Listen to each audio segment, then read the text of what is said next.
Now आज हम इस वीडियो में लाइफ प्रोसेस के अगेन कुछ और इंपॉर्टेंट क्वेश्चन डिस्कस करने जा रहे हैं। आपने पिछले कुछ वीडियोस देखे हैं, नहीं देखे हैं तो एक बार और उसको देखो, उसमें सारे इंपॉर्टेंट क्वेश्चन लाइफ प्रोसेस के दिए हुए हैं।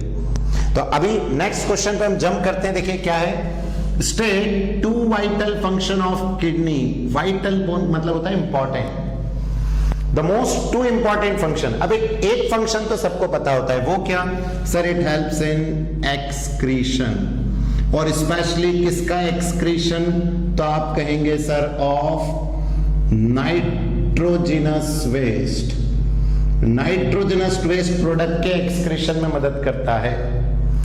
एंड प्लस दूसरा जो इसका फंक्शन है वो है ऑस्मो रेगुलेशन। ये ऑस्मो रेगुलेशन में भी मदद करता है। तो दो फंक्शन है आपकी किडनी के।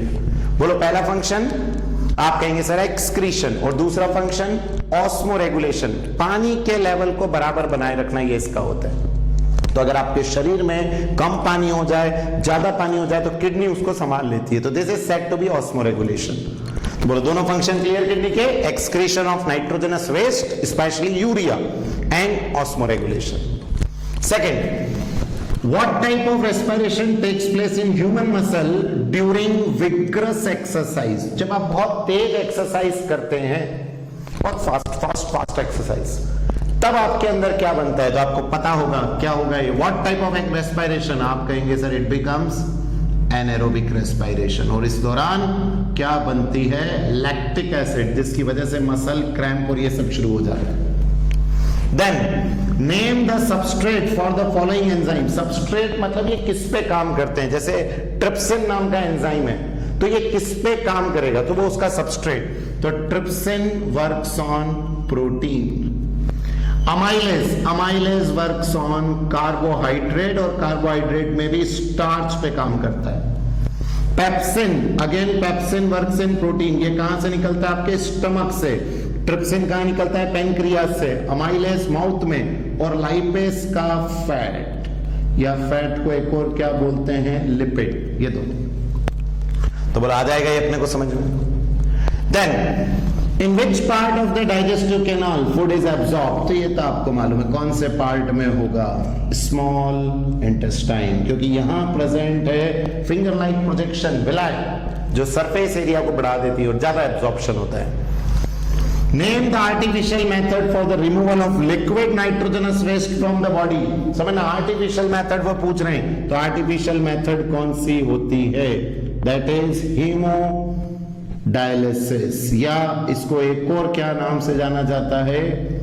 आर्टिफिशियल किडनी भी बोलते हैं। बुलाएगा।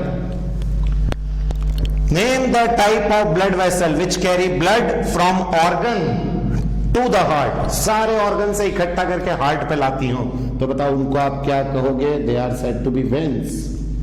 पूरे शरीर से इकट्ठा करके हार्ट की तरफ लेके आना इज द वेन, और एंड में जो हार्ट में डालता है वो थी वेना केवा, सबसे बढ़िया वेन्स। बट सारे ब्लड इकट्ठा करके लाने वाली वेन्स होती हैं, और ले जाने वाली आर्टरी होती है। तो कोई कहेगा टूवर्ड्स द हार्ट तो when, away from the heart तो आर्टरी। फिर right the equation for respiration. तो उम्मीद है रेस्पिरेशन की इक्वेशन आपको आती होगी। C6H12O6 plus 6O2 gives 6CO2 plus 6H2O plus ATP, and this process is occurring in mitochondria, क्योंकि मैंने एरोबिक की रिएक्शन लिखी है। एनएरोबिक होता तो साइटोप्लाज्म में हो जाता। तो आपको एरोबिक की लिखना है, जब भी आए आपको इक्वेशन फॉर रेस्पिरेशन एरोबिक वाली ही लिखेंगे। Then when air is blown from mouth into a test tube containing lime water, the lime water turns milky. ये आपने पढ़ा है। It is due to the presence of carbon dioxide, क्योंकि carbon dioxide ही हम नाक से छोड़ते हैं, और कार्बन डाइऑक्साइड का टेस्ट है, it turns lime water milky. And then during respiration exchange of gases takes place in, कहां होता है? तो आप कहेंगे sir it occurs at alveoli of lungs. lungs के alveoli पे exchange of gases होता है। Then what prevent backflow of blood inside the heart during contraction? जैसे हार्ट कॉन्ट्रैक्ट हुआ, वापस ब्लड पीछे ना चला जाए, तो आपने सीखे थे walls. Bicuspid valve, tricuspid wall, semilunar valve. तो यहां इसको कौन रोकेगा? तो आप कहेंगे सर इनको वॉल्स रोकते हैं, हार्ट के वॉल से इसको रोकेंगे, बैक फ्लो को। And then the internal cellular energy reserve in autotroph. बोलो ऑटोट्रॉफ कौन है? प्लांट्स। और प्लांट्स में स्टोर किस फॉर्म में होगा? Sir starch, internal cellular starch होगा। And the opening and closing of the stomatal pore depends on, stomata का खुलना और बंद होना बोलो काय पे डिपेंड करेगा? तो आपको याद होगा एक सेल था जिसका नाम था गार्ड सेल। इस गार्ड सेल की काय पे डिपेंड करता है?